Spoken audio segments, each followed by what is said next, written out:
我是于文胜。今天呢，我们讲这个风寒感冒的这个咳嗽的治疗方法。咳嗽是风寒感冒的重要并发症之一，这个大家可能都遇到过。这个咳嗽，风寒咳嗽呢是分为3种表现，一种是这个单纯咳嗽，一种呢是这个有表症，就是说恶寒发热症状的同时咳嗽。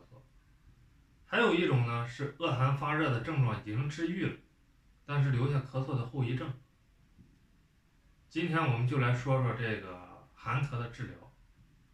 治疗寒咳啊，首先要辨清楚到底是寒咳还是热咳，千万不能搞错，搞错了就治反了，这非常重要。分辨的方法呢，一是看患者是恶寒还是恶热，就是说是怕冷还是怕热。怕冷呢，一般就是寒咳；怕热就是热咳。第二呢，是看这个患者的饮食是喜欢喝冷饮还是喝热饮。如果喜欢喝冷饮，这个一般表示患者这有内热，这是属于风热。第三呢，是看这个大便情况，如果是大便干呢，一般是风热。第四呢，是看痰的情况，就是看患者的痰是黄黏痰还是稀白痰。黄黏痰呢一般是风热，稀白痰呢是风寒。然后呢，根据这个以上这个问诊的这4种情况，综合判断患者到底是寒咳还是热咳。这个热咳的方剂啊，我们以后在讲阳明症的时候再讲。今天呢，只讲寒咳的治疗。这个咳嗽啊，很多古代中医名家，包括现在的很多这个所谓的专家教授，都喜欢用二陈汤。在这里呢，我明确的告诉大家，这个二陈汤呢，如果你单纯用二陈汤，效果不好，必须得进行加味。所以呢，大家临床的时候最好不要选用二陈汤。这个寒咳呢，我们刚才讲了是有3种这个表现，今天我们只讲这个单纯寒咳的治疗，就是说单纯咳嗽，而且是寒咳，但是没有表症，就是风寒发热的症状都没有。这个就是这种情况，无论是患者有痰还是无痰，我们都用这个灵甘五味姜辛汤进行增减来进行治疗。就是说这个茯苓12克，炙甘草9克，五味子10克，干姜10克，细辛6克。患者呢，如果是痰多或者是呕逆，加半夏10克。如果是患者出现这个浮肿，就是虚浮，如果是患者咳嗽的很厉害，寒咳很厉害，是有可能出现这种表现，面部浮肿，身体浮肿。这种情况呢，加杏仁10克。如果是患者大便不通，加这个大黄9克。这个大家注意，如果是患者大便不通，加这个大黄9克以后，一般是服用1副药，大便就会通。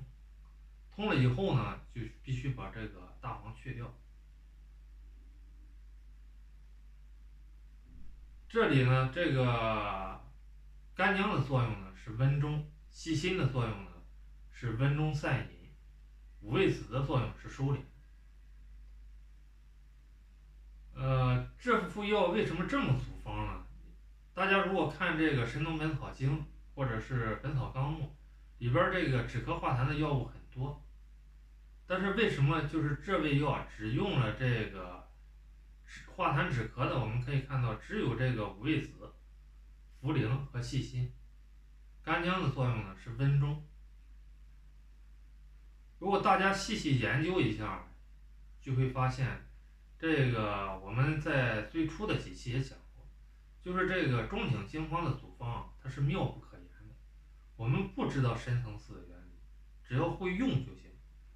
就是说，多一味药、少一味药，或者是换一味药都不行。这就是我们为什么看病必须要用仲景经方，不能用这个其他方剂，也不能自己组方的这个道理。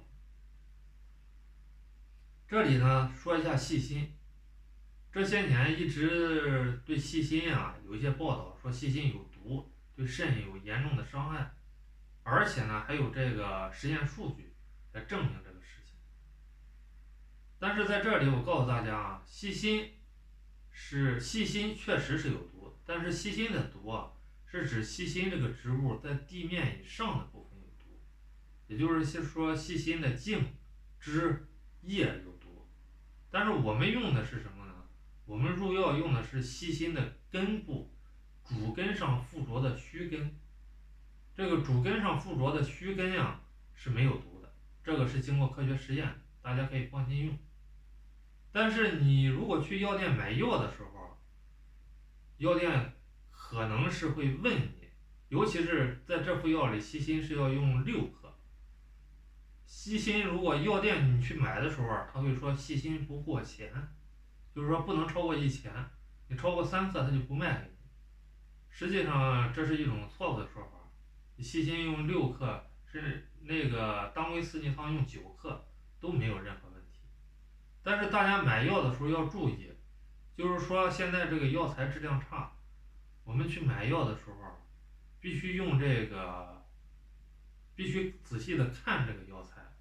这个细心我们只能用这个主根上附着的像钢丝一样的须根，但是很多药店卖啊，它是主根和须根是连在一起卖的，就这种药我们都不能用。所以我买药一般是去同仁堂，同仁堂那个细心确实还是不错。这副药呢，因为有细心的缘故啊，很难喝。细心这个药是非常难喝的，又苦，还有一种那个难以下咽的味道。这个患者，尤其是这个小孩儿，如果是喝这副药，很容易吐。如果是出现这种情况，大家一定不要恐慌。这个中医治病啊，怎么治病呢？主要是有4种方法。